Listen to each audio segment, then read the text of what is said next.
အားလုံးပဲမင်္ဂလာနံနက်ခင်းပါ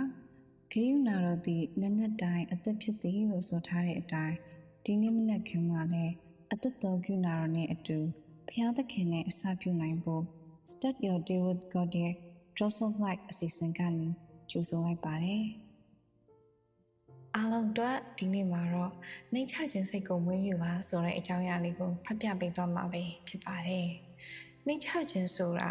ခရိယန်တရားတို့မရှိမဖြစ်လို့အပ်တဲ့အကျင့်စရိုက်တစ်ခုဖြစ်ပေမဲ့ကျမတို့ရဲ့နေ့စဉ်ဘဝမှာအနှောက်အယှက်ဖြစ်စေတဲ့အရာတွေအများကြီးရှိပါတယ်။အဲ့ဒီအရာတွေကိုသိရှိနားလည်မှသာစစ်မှန်တဲ့နှိမ့်ချတဲ့စိတ်ကိုမွေးမြူနိုင်မှာပါ။ပထမဦးဆုံးဒါစီကတော့မာနစိတ်ပဲဖြစ်ပါတယ်။မာနစိတ်ဆိုတာနှိမ့်ချခြင်းရဲ့ရန်သူပဲဖြစ်ပါတယ်။ကိုသာအဓိကထားပြီးကိုယ့်ရဲ့အရေးချင်းအသိပညာဒါမှမဟုတ်ပိုင်ဆိုင်မှုတွေကိုသူတစ်ပါးထက်သာတယ်လို့ထင်မြင်ယူဆတာကမာနစိတ်ပါဒီစိတ်ကြောင့်သူတစ်ပါးကိုအထင်သေးတာ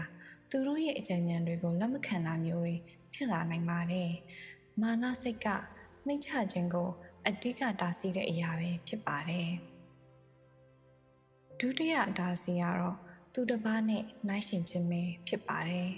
ယနေ့ခေတ်မှာဆိုရင် social media တွေကြောင့်သူတစ်ပါးရဲ့အောင်မြင်မှုပျော်ရွှင်မှုတွေကိုအလွယ်တကူပဲမြင်တွေ့နေရပါတယ်။အဲ့ဒီအခါမှာကိုသူတို့နဲ့နှိုင်းယှဉ်မိပြီးစိတ်တက်ကြတာ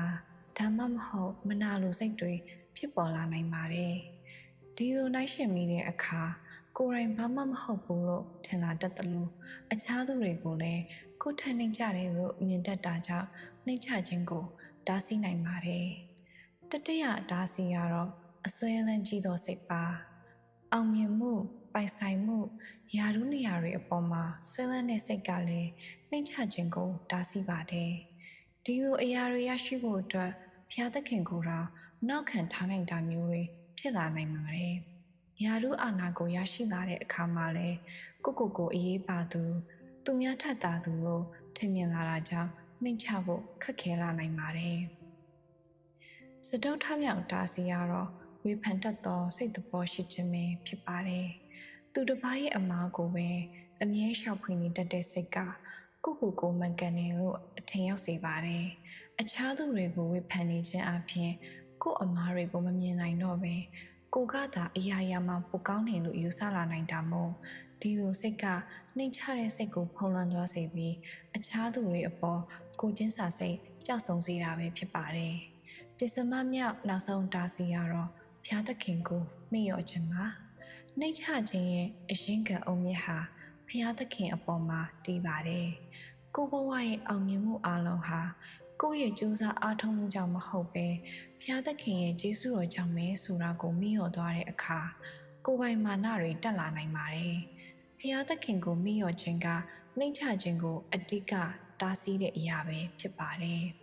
ဒီအရာတွေကိုကျမတို့ရဲ့စိတ်နှလုံးထဲကနေဖယ်ရှားနိုင်မှုအတွက်နေ့စဉ်ဘဝမှာသခင်ယေရှုရဲ့ပုံသက်သေကိုအတူယူပြီးဆုတောင်းခြင်းအပြင်နှိမ့်ချတဲ့စိတ်ကိုတည်ဆောက်ကြပါစို့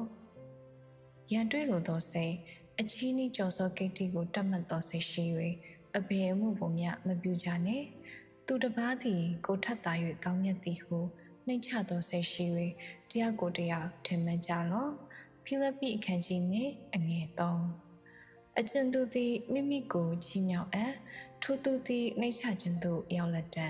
အကျဉ်သူသည်မိမိကိုနှိမ့်ချအပ်ထိုသူသည်ချီးမြှောက်ခြင်းသို့ရောက်လက်တံမဿဲအခန်းကြီး23အငယ်7ထောင်လွှားစော်ကားသောသူတို့ကိုဘုရားသခင်စီတားတော်မူ၏စိတ်နှိမ့်ချသောသူတို့အားကျေးဇူးပြုတော်မူ၏ယာကုပ်အခန်းကြီး4အငယ်6အားလုံးပေါ်မှာဖျားခင်သား၍ကောင်းချီးပေးပါစေယေရှုခရစ်နာမ၌အာမင်